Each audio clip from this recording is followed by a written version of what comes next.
Šį savaitgalį toliau tęsiasi Manijos moksleivių krepšinio lygos finalo ketvertai.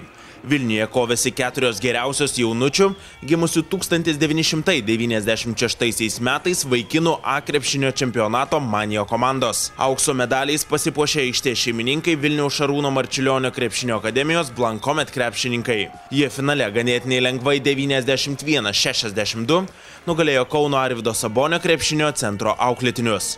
Lygi kova vyko tik pirmąjį kėlinį, po kurio vilniečiai pirmavo 3 taškais. Tačiau jau antrojo kėlinio pabaigoje prabilę marčiulioniukų snaiperiai privertė nerimauti Katos grupės trenerį Dalių Lubį. Mes turim naują ataką, 24 sekundės, tai žaidžiam iš naujo. Trečiajame kėlinyje vilniečiai jungė aukštesnę pavarą ir susikrovė solidžią persvarą, o ketvirtasis kėlinys buvo tik formalumas.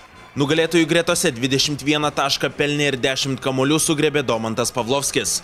16 taškų surinko Dominykas Zupkauskas, 13 Vilius Nausėda. Arvydo Sabonio krepšinio centro Katos grupė komandoje 12 taškų įmetė Justas Vazalis, 11 Deividas Žemgulis, 10 Juozas Petkus. Finalas buvo labai sunkus, gal skirtumas neparodo to sunkumo, ypatingai psichologinė įtampa buvo labai didelė. Praėjusiais metais mes pusfinalį pralaimėjom šitai komandai, tai įtampa buvo labai didelė ir vaikai tikrai dėjo didelės pastangas, kad laimėtų šitas rungtynės ir tikrai buvo įvykdė visas užduotis.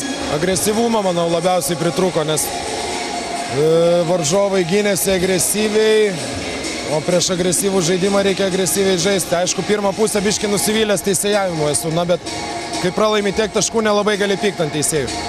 Šiaip iš dalies, aš sakyčiau, viskas pavyko, aišku, tenai kai kurie momentai žinojom jų derinius, žinojom, ką darys, kažkur tai nepasislinkom, tokių mikro klaidelių buvo, bet šiaip aš manau, viskas tikrai labai neblogai pavyko. Tik sakau, pritruko agresyvumo puolime ir viskas. Bronzos medalius iškovojo Arvydo Sabonio krepšinio centro Vytautas komanda. Kauniečiai rungtynėse dėl 3-osios vietos po pratęsimo 78-75 įveikė Mažeikius sporto mokyklos auklėtinius. Nugalėtojus į priekį vedė 23 taškus pelnęs ir 13 kamuolių atkovojęs Ignas Fiodorovas. 19 surinko Lukas Kriščiūnas. Mažeikių sporto mokyklos gretose pasižymėjo Rokas Zibertas, pelnęs 27 taškus.